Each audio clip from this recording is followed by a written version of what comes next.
When we talk about India's resistance to U.S. oil pressure, the first and most important dimension is sovereignty. Sovereignty is not just a word we use in political speeches. It is the living principle that determines whether a nation stands upright or bows under the weight of external influence. To compromise sovereignty is to compromise the very essence of independence.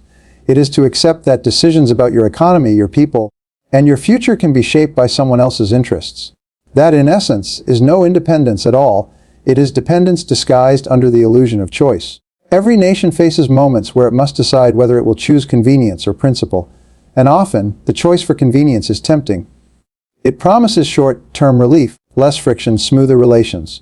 But principle has a cost too. It demands resilience, it demands courage, and it often means standing in uncomfortable positions against powerful adversaries. India's decision to resist pressure on oil imports is not just about economics or trade. It is a declaration that national self-determination cannot be bartered away, not even for the approval of the world's most powerful country. Philosophically, sovereignty is tied to dignity. Just as an individual loses dignity when their choices are dictated by fear or manipulation, a nation loses dignity when it accepts another's command as its guiding rule. India's refusal to bend under oil pressure is an affirmation of dignity on the global stage. It says, "We recognize the consequences of our choices, but we will own them ourselves. We will not surrender our agency." That act of claiming responsibility is precisely what separates a strong nation from one that merely exists in the shadow of another's will. Psychologically, external pressure works like a test. The intention is to push a nation into doubt, to corner it into believing it has no real options. That submission is inevitable. But resistance, when it comes, does more than protect immediate interests. It alters the balance of perception. It signals strength not just to the pressuring power, but to every observer, every nation watching quietly to see whether India will stand firm or give way. In such moments, sovereignty is not an abstract idea. It becomes a lived reality, shaping how the world understands India's place in the hierarchy of power. But sovereignty must be seen not only as defense against coercion, but as a positive vision for the future. To act sovereignly is to take ownership of destiny, to choose the harder path of self-reliance, and to accept that freedom often comes with friction. And yet, that friction is creative, it sharpens resolve, it forces innovation, and it reminds a nation of the cost of liberty. India's choice is therefore more than a policy move. It is a message. It is a message that convenience will never outweigh principle, that pressure will not erase dignity, and that independence is not just a legacy of the past, but an obligation of the present. And so, the question that remains for us is not whether sovereignty matters, but whether we are willing to protect it when the cost is high. Because in truth, sovereignty is not preserved in times of comfort, it is preserved in times of trial. And India's refusal is a reminder to the world: freedom, once earned, must be defended every single day. When you look closely at this situation, it becomes clear that India's decision is not simply a matter of pride or defiance. It is also a matter of economic survival and rational calculation. The United States frames its demands in moral and geopolitical terms, suggesting that aligning with its position is a test of loyalty or values. But when you strip away the rhetoric, what India faces is the basic question of whether its citizens will have access to affordable energy, whether industries will keep running, whether growth can be sustained. These are not abstract concerns, they are the very pulse of the economy, and by extension, the pulse of human life within the nation. This is where pragmatism enters the picture. Pragmatism is often mistaken for weakness, as though choosing what is practical means lacking in courage or principle. But in reality, pragmatism is a higher form of wisdom. It acknowledges limits, it measures costs, and it aligns decisions with the actual conditions on the ground rather than the illusions of ideology. India cannot sacrifice its development on the altar of someone else's geopolitical game. Cheap oil is not a luxury for India, it is the oxygen that keeps the machinery of progress breathing. Without it, inflation surges, livelihoods are threatened, and the possibility of lifting millions out of poverty recedes into the distance. What often gets overlooked is that political pressure is rarely accompanied by responsibility. The United States can demand compliance, but it will not bear the consequences if energy prices skyrocket in Indian cities, if farmers struggle with costs, if small businesses collapse under the weight of unaffordable inputs. The pressure is external, but the pain is internal. And leadership, at its most fundamental level, is the art of prioritizing internal responsibilities over external approval. A government exists to serve its citizens first. Everything else, alliances, partnerships, global images, comes second. There is also a psychological dimension to this pragmatism. For decades, many developing nations were conditioned to equate obedience with survival, believing that defying major powers would only bring instability. But psychology teaches us that true confidence emerges when one learns to withstand discomfort for the sake of a higher stability. By standing firm on energy decisions, India demonstrates a kind of quiet resilience.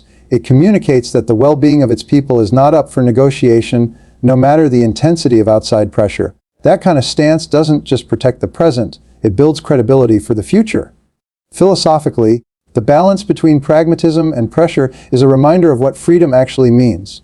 Freedom is not merely the ability to make choices when circumstances are easy.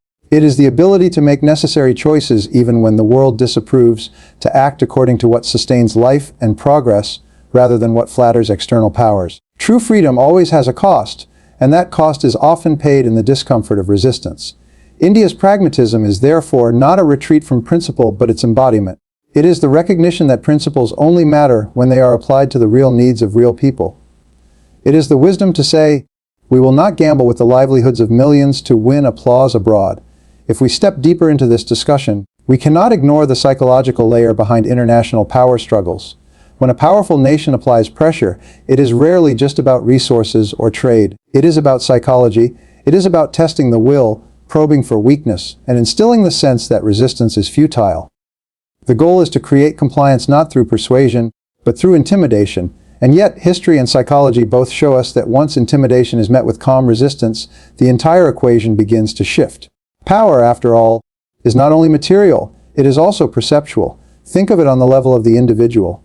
When someone with greater strength or influence tries to impose their will, the natural instinct is to submit out of fear of consequence. But when a person stands their ground, when they calmly but firmly declare their own agency, something extraordinary happens. The dynamic changes. The aggressor realizes that their power is not absolute, and the observer learns that courage has a power of its own. Nations are no different. When India resists U.S. pressure on oil, it is not just about economics, it is about refusing to internalize the role of the subordinate. It is about breaking the cycle of psychological submission that has long been the invisible weapon of global politics. There is a deeper philosophical truth here as well. Power is never simply about possession of resources, weapons, or wealth. Those are instruments of power, but not its essence. The essence of power is belief in one's ability to define reality for others. And that belief can only survive if it is accepted. When India rejects the narrative that it must align unconditionally with another's demands, it undermines not only the immediate pressure, but the very structure of that power relationship. It sends a message: your definition of reality is not our definition of reality. Psychology teaches us that confidence is contagious. Just as fear spreads, so does resilience. When one nation resists, others take notice. Smaller states that quietly suffer coercion see that there is another way, and the balance of influence begins to shift. This is why resistance in such moments is not only personal to India, it is symbolic for the entire international community. It shows that the psychological grip of dominance can be broken when a nation has the courage to trust its own judgment. At the same time, resistance requires inner steadiness, because pressure is not only external, it seeps into the internal conversation of a country. Doubt creeps in. Fear is whispered. What if we anger them? What if we lose their support? What if consequences spiral beyond our control? This is the battlefield of psychology.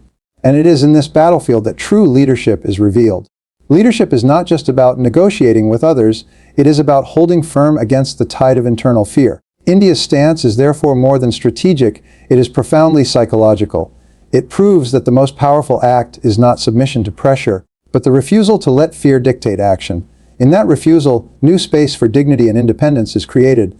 In a world that is increasingly divided into rival blocs, the temptation for every nation is to choose sides, to tether itself to one power for the sake of security against another. But India's refusal to succumb to U.S. oil pressure speaks to something far more profound than a mere economic choice. It reflects a commitment to strategic autonomy. Autonomy in this sense does not mean isolation. It does not mean closing doors or turning away from partnerships. It means retaining the freedom to decide, on our own terms, what aligns with our national interest and what does not. This is not a new struggle. The history of nations is full of examples where external powers attempted to pull others into their orbit, often framing it as loyalty or shared values, but ultimately reducing sovereignty to dependency.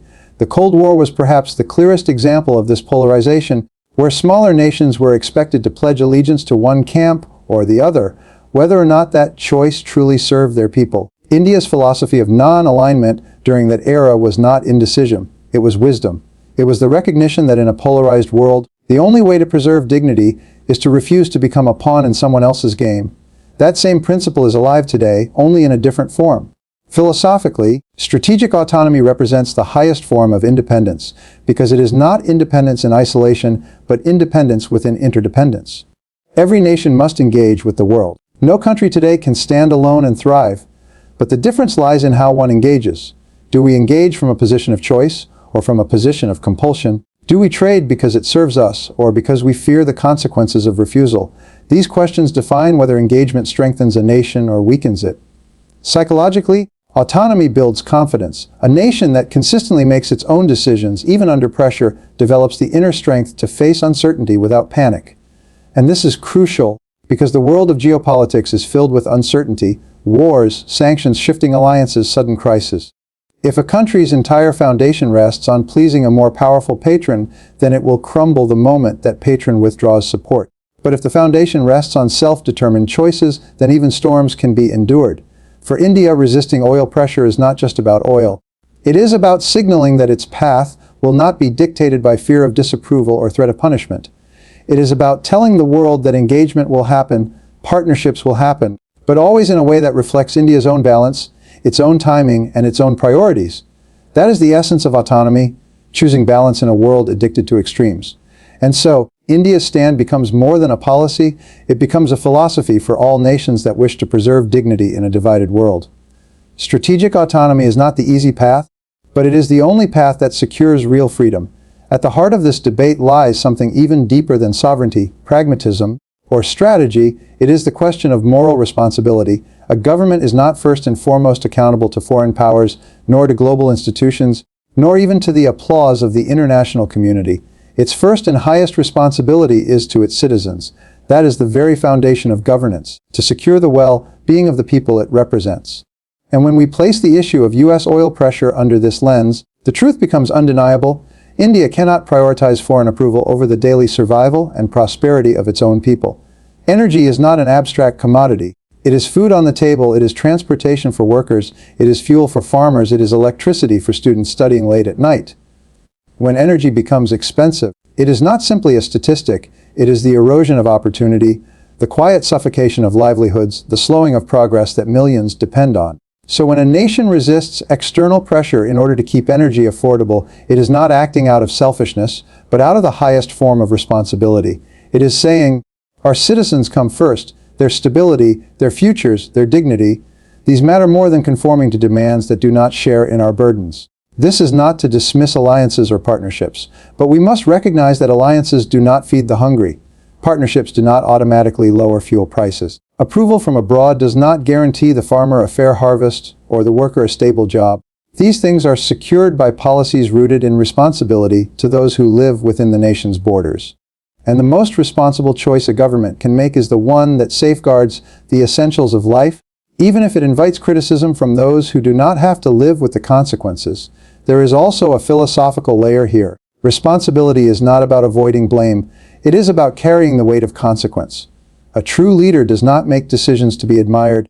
A true leader makes decisions to be accountable. That means standing in front of one's people and saying, "We chose this path because it keeps you secure, even if it displeases others." That kind of leadership is harder because it demands the courage to face disapproval without wavering. But it is also nobler because it reflects the essence of moral duty. Psychologically, this clarity of responsibility strengthens the bond between a nation and its citizens. When people know that their government places their needs above external pressures, trust deepens. And trust is the invisible capital of a nation. It allows people to endure difficulties, to rally in times of crisis, to walk together with confidence in their leadership. India's stand on oil is therefore not just a geopolitical maneuver. It is a moral statement. It declares that no foreign demand, however forceful, will outweigh the obligation to protect the lives and futures of its own citizens. Every act of resistance against unfair pressure does more than defend immediate interests. It reshapes identity. For India, saying no to U.S. oil demands is not only about protecting today's economy, it is about defining tomorrow's role in the world.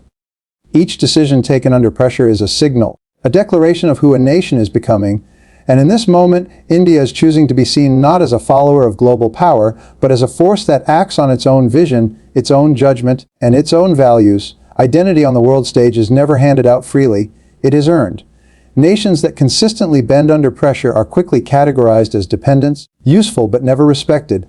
Nations that stand firm even at cost begin to be regarded differently. They gain the moral authority of independence, and that moral authority often outlasts the immediate crisis.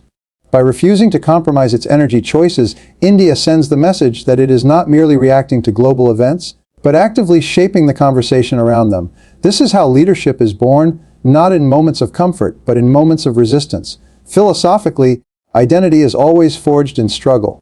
Just as individuals discover their character when faced with hardship, nations clarify their essence when confronted with external demands. India's identity today is not the India of decades ago, tentative, uncertain, or still trying to find its place. It is the India of a rising power, one that insists its voice be heard on equal terms. Resistance to pressure is therefore not an act of stubbornness, it is an act of self-definition. It is India telling the world, we will participate in shaping the future, not merely comply with someone else's design of it. There is also a psychological ripple effect. When a nation asserts its identity boldly, it alters how others perceive their own possibilities. Smaller nations, often hesitant to challenge great powers, take inspiration. They see that it is possible to resist, to negotiate, to insist on dignity. In this way, India's stand becomes more than national policy. It becomes an example, a mirror in which others glimpse their own potential for independence. Leadership, after all, is not only about what you do for yourself, but what your actions awaken in others. At the same time, identity is never static. It must be continually reinforced through consistent choices. One act of resistance is powerful, but its power multiplies when it becomes a pattern, a way of being. Each time India stands firm, it deepens its image as a nation that cannot be dictated to, a nation that will chart its course responsibly, but independently. This is how global respect is built, not by words or declarations, but by actions that prove integrity. In the end, the act of resisting unfair oil pressure is far larger than the issue itself. It is about carving out a place in history where India is seen as a nation of dignity, courage, and leadership. And that identity, once solidified, cannot be taken away by threats, pressures, or demands.